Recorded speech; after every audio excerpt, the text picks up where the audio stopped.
سابق ISI سربراہ lieutenant general فیض حمید کی زیر قیادت عسکری حکام سے مذاکرات کے بعد پاکستان واپس لوٹنے والی تحریک طالبان کے جنگجوؤں نے اب عمرہ کے بعد خیبر پختونخوا کی حکومت کے وزراء سے بھی بھتہ مانگنا شروع کر دیا ہے۔ اس سلسلے میں تازہ ترین دھمکی آمیز خط صوبائی وزیر عاطف خان کو موصول ہوا، جس میں ان سے 3 روز کے اندر 80 لاکھ روپے بھتہ طلب کیا گیا ہے۔ طالبان نے صوبائی وزیر خوراک اور science and technology Atif Khan کو ایک خط لکھ کر تنبیہ کی ہے کہ آپ TTP مردان چیپٹر کے مطلوبہ افراد کی فہرست میں شامل ہیں۔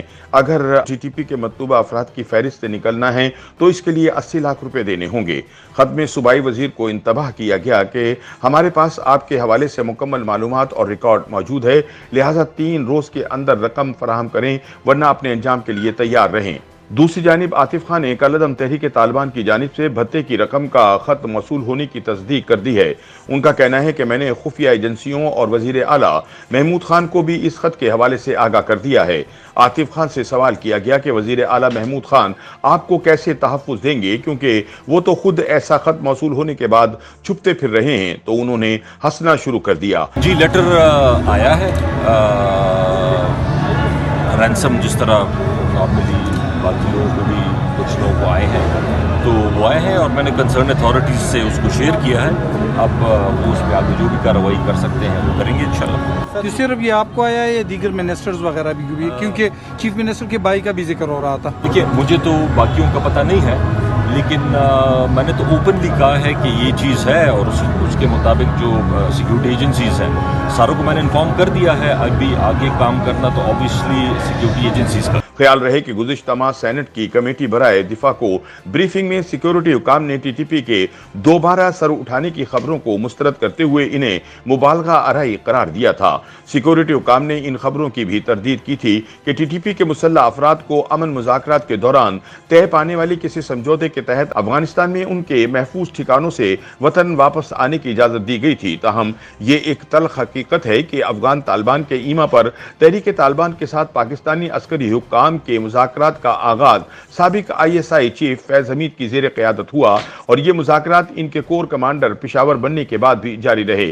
لیکن جب طالبان کے مطالبات حد سے بڑھ گئے تو پاکستانی حکام نے نہ صرف فیض حمید کو ٹرانسفر کر کے بہاولپور بھیج دیا بلکہ مذاکرات بھی منسوخ کر دیے۔ یاد رہے کہ TTP کے سینکڑوں جنگجو پاکستانی سیکیورٹی حکام کے ساتھ امن مذاکرات شروع ہونے کے بعد جون اور جولائی میں سرحد پار سے واپس آ گئے تھے۔ واپس آنے والے عسکریت پسندوں کو پہلی مرتبہ اگست کے شروع میں سوات کے علاقے دیر میں دیکھا گیا، جب انہوں نے ایک فوجی افسر اور ایک پولیس اہلکار کو یرغمال بنایا اور صوبائی حکومت کو مذاکرات پر مجبور کر دیا تھا۔ بعد ازاں دونوں کو مقامی عمائدین کے ساتھ بات چیت کے بعد رہا کر دیا گیا تھا۔ اس کے بعد علاقے میں تشدد میں اضافہ ہوا اور اغوا برائے تاوان اور بھتہ خوری کے واقعات کی اطلاعات ہیں۔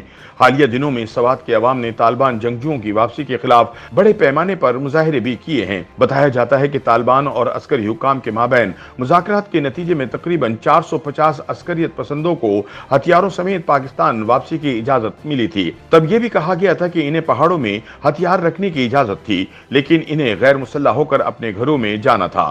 تب یہ دعویٰ بھی کیا گیا تھا کہ مذاکرات کرنے والوں نے جذبہ خیر سگالی کے طور پر 100 سے زائد زیر حراست طالبان جنگجوؤں کو رہا کر دیا تھا اور ان کے گھر والوں کو واپس جانے کی اجازت دے دی گئی تھی۔ لیکن اب عسکری حکام کا دعویٰ ہے کہ TTP کے ساتھ وطن واپسی بارے کوئی سمجھوتا نہیں ہوا تھا، اور چند عسکریت پسند چھپ کر پاک افغان سرحد میں واقع بغیر باڑ والے حصوں سے پاکستان میں گھس آئے ہیں، جو دہشت گردی بھی کر رہے ہیں اور بھتے کی پرچیاں بھی بانٹ رہے ہیں۔ YouTube پر گوگلی نیوز دیکھنے کے لیے youtube.com کی سرچ بار میں گوگلی نیوز TV ٹائپ کریں۔ گوگلی نیوز کے پیج پر سرخ رنگ کے سبسکرپشن والے بٹن پر کلک کرنا نہ بھولیے۔ YouTube پیج پر اپلوڈ ہونے والی ویڈیوز سے باخبر رہنے کے لیے بیل آئیکن پر کلک کیجیے۔ آپ کو ہر نئی ویڈیو کے بارے میں نوٹیفیکیشن موصول ہو جائے گا۔